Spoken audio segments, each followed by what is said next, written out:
Darrerament, les notícies que arriben de política catalana no són gaire motivadores, més aviat al contrari.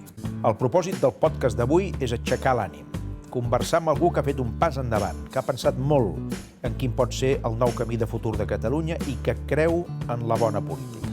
Avui hem convidat a Xavier Antich, filòsof, escriptor i professor universitari, i des de fa alguns mesos escollit president d'Òmnium Cultural. És que no hi ha precedents per allò que volem fer en països del nostre entorn i en democràcies liberals. No n'hi ha ni un.